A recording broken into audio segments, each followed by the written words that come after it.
Okay, I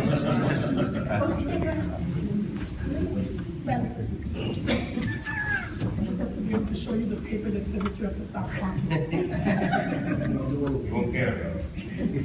I will start with a video, and I brought a very small piñata for us.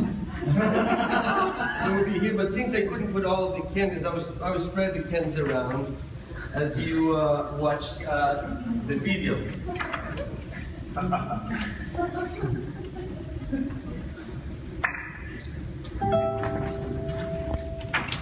Nice, thanks.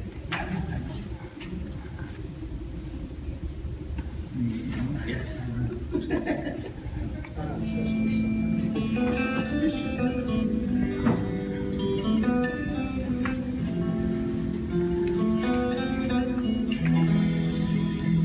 Yo creo que la lucha libre es la representación de la vida en general.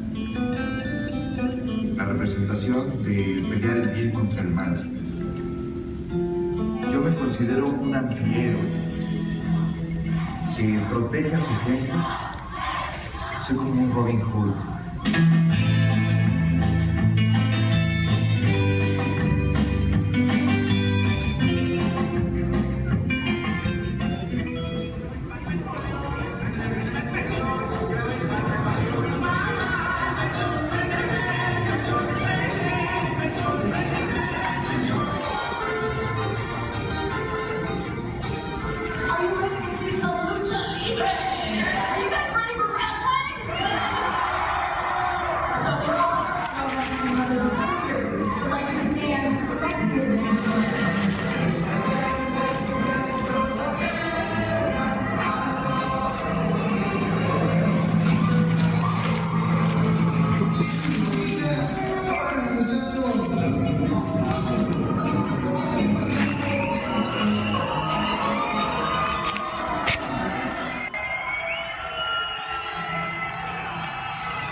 Something you don't understand is that right here, there's three real men in Liverpool, Mexico.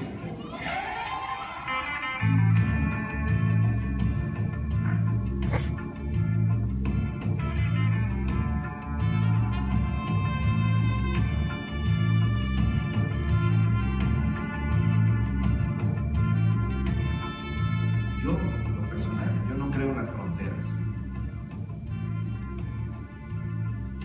No eres una persona legal, no puedes exigir, no tienes facultad para poder levantar la voz. Ellos van a gritar y van a gritar y van a sacar todo eso que tienen adentro. Por eso yo siempre he dicho que la lucha libre es el psicólogo más barato que existe.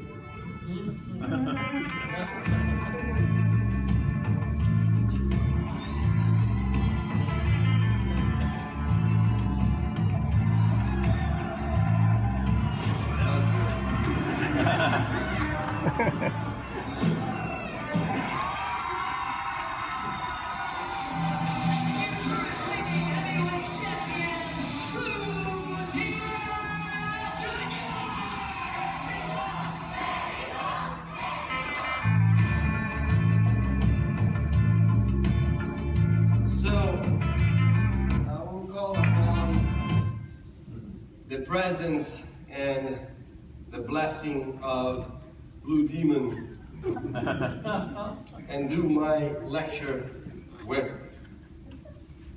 his mask. Glad to be here. So, shall we sing?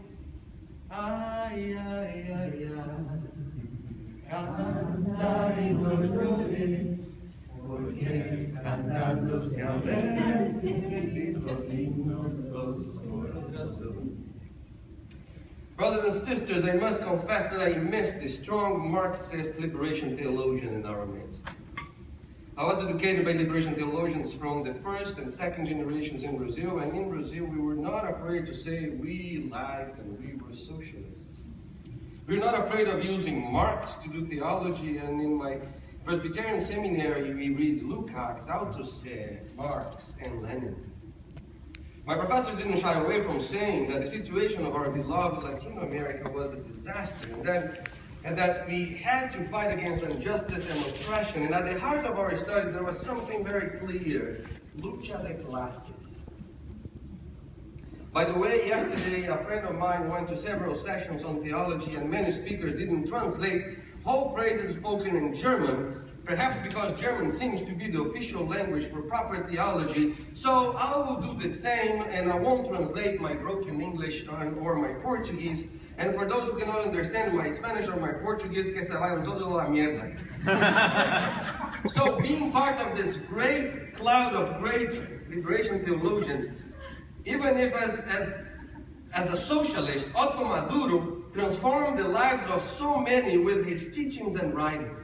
The Jewish scholar Mark Ellis said this about Maduro: in Latin America, I witnessed a radical side of Christianity I didn't know existed. It influenced me deeply. It changed my life. My eyes opened wide and raised in the tradition of the prophets. As a Jew, I was soon to go prophet too. Liberation theology in Latin America was a good schooling for the prophetic reborn, and Otto was the first liberation theologian intellectual I ever met. And he continues, though a socialist, he helped me to open the world of Latin American theologians to a certain Jew. So meeting Otto was the first step on my journey toward the Jewish theology of liberation. His work helped me heal from the wounds of Christian anti-Semitic past. It provided me strength for my journey as a Jew of conscience to confront the wrong turn in my own community. So Otto was this unapologetic Roman Catholic, one of those Roman Catholic thinkers whom is from upbringing in Venezuela. He saw his people suffering and had the image of Robin Hood as this image of a vindicator, the one who steals from the rich and gives to the poor.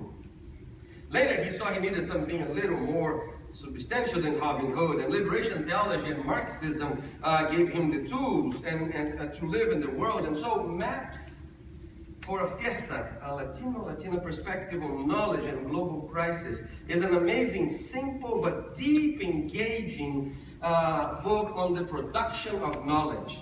This book raised awareness in generations of thinkers in Latin America, perhaps many of us here, including me. In this book, Otto tells us that human knowledge is about drawing maps for the fiesta, a screenplay for us to find a path, ways that will bring us back to the happy life, a life that is worth living, maps that will help life to be celebrated, often with joy, pleasure, and excitement. So my paper today is about this: how do we wrestle with life and death as the production of our theologies or our pastoral care of our life in the world. So human life for him was about fiesta. A little bit different from Calvin, for instance. Since life moves constantly in the direction of celebration. However, his statement has nothing to do with the many self-help books. Pointing life towards joy is to find ways of resistance against a smashing presence of death, suffering, and pain. Following Rubem Alves, Maduro started by saying that thinking begins with suffering, but then he turns thinking into a way of creating possibilities, thinking as a way of defying suffering, thinking as a way of going against death and bringing life back to what its main call, joy. I think he had to do it because of his own life as well. He lost 2 children, and he had to come out and find this joy to continue to live. And he was deeply in touch with the pain of the people of his beloved Venezuela and the entire Pachamama. However, he knew that our soul is made of fiesta, of dancing, of singing, eating, and celebrating. Even death comes to join us and dance and eat. And el Dia de los Muertos in Mexico. Having seen so much pain and suffering, it is hard for me to see life as a joy.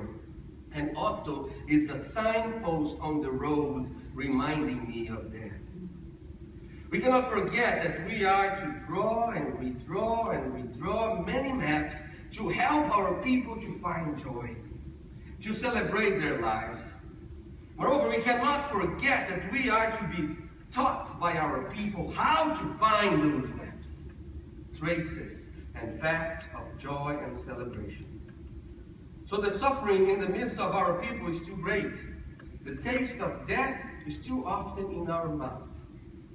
There's no way to do theology in Pachamama among our people if not from the places where our people continue to be crucified.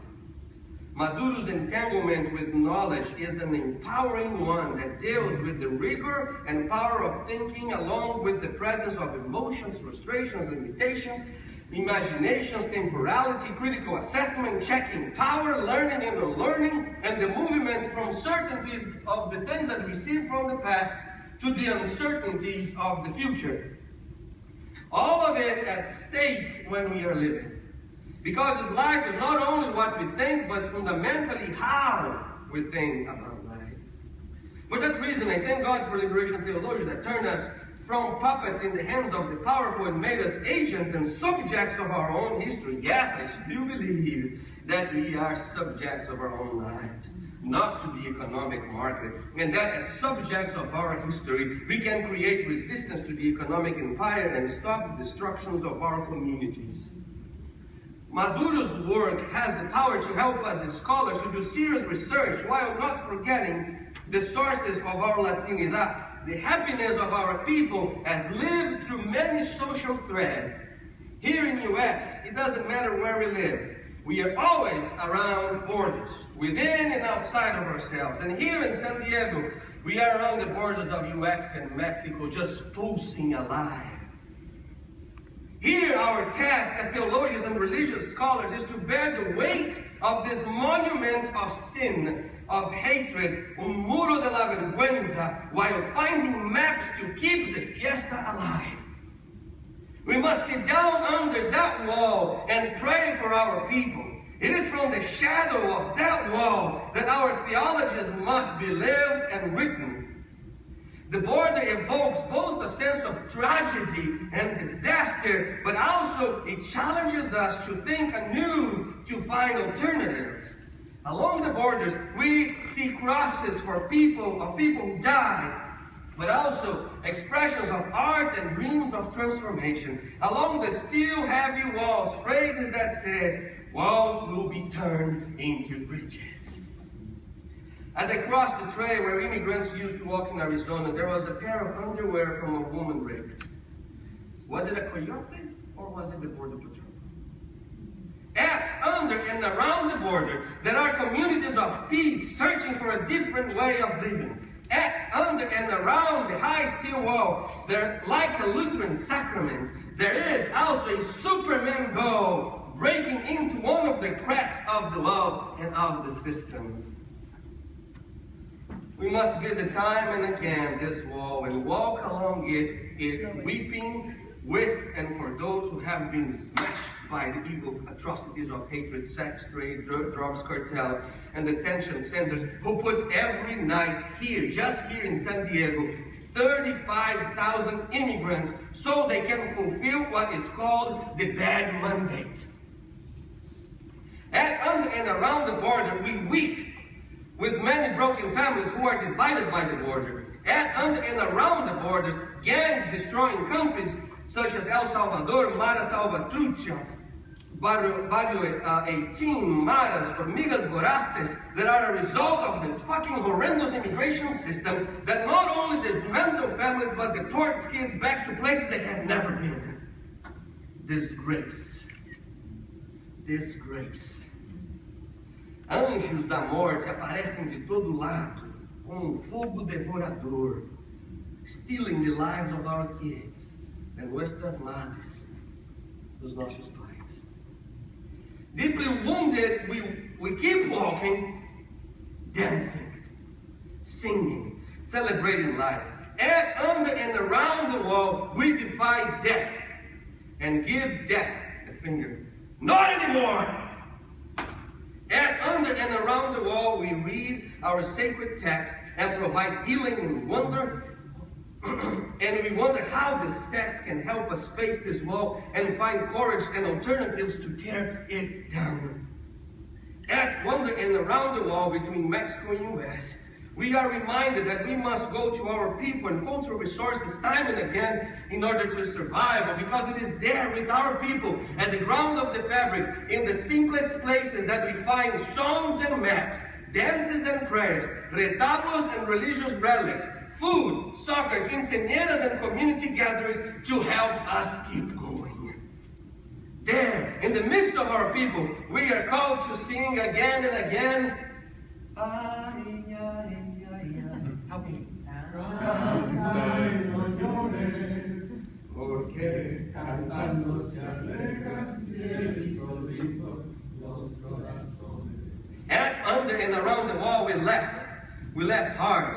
We laugh in time and out of time. We laugh in place and especially out of place. We defy death with our stubborn laughter.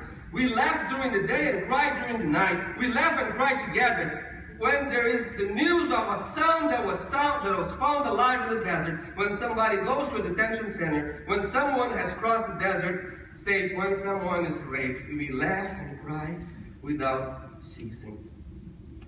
Our theological work is filled with ambiguities and contradictions, but we don't shy away from it. We don't try we don't try to even it out or smooth the edges so we would create a good, proper theology. No, our theologies are broken, nonsensical, ridiculous, outrageous, half sophisticated, half old-fashioned, half written, half spoken, half conscious, half unconscious, half clear, half obscure, half tears, half laughter, half discourse, half songs, half academic, half something else, whatever the fuck we want. We do what we want, so don't tell us what to do, because we do know what we want. Go figure us out. In our theologies, we decolonize the content, the format, the procedures, and the establishment of theological and religious thinking. We dress the way we want, and we continue to be scholars. Yes, we draw maps for the feast that the gringos read, and se pregunta, ¿dónde están estas locas cucarachas? They don't know that our laughter is the redeeming power of God in Jesus Christ for those who are Christians. Jesus Christ himself, a laughter out of place. We are the homo ridiculus, that kind of ridiculous way of living, thinking that troubles the status quo. We console by laughing, we admonish by crying. Our accent is our resistance. Our smile face is our gentle dismissal. We are a ball of incongruences and complexities and fantastic thinking.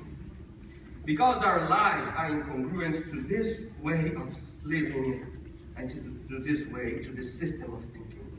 Our complexity comes from a mixture of people, sources, images, and practices. Tears and joys compose the main sources of the Hispanic, Latina communities.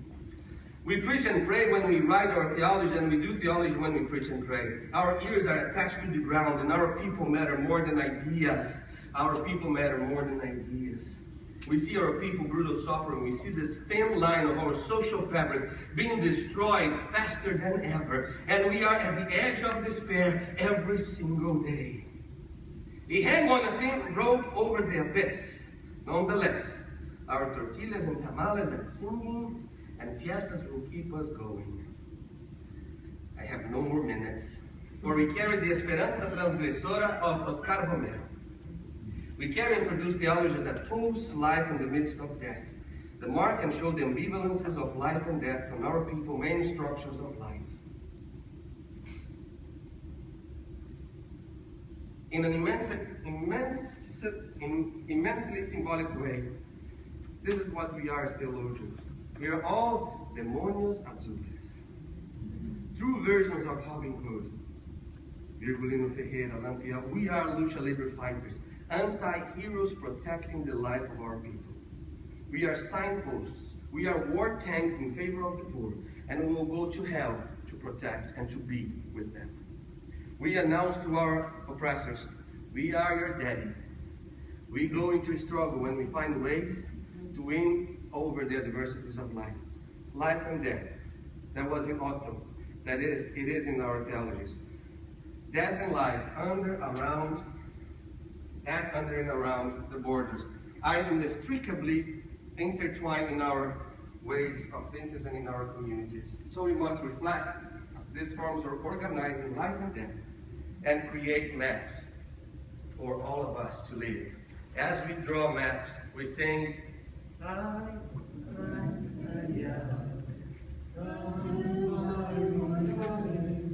porque cantando se alegran, cielito lindo los corazones. Thank you very much.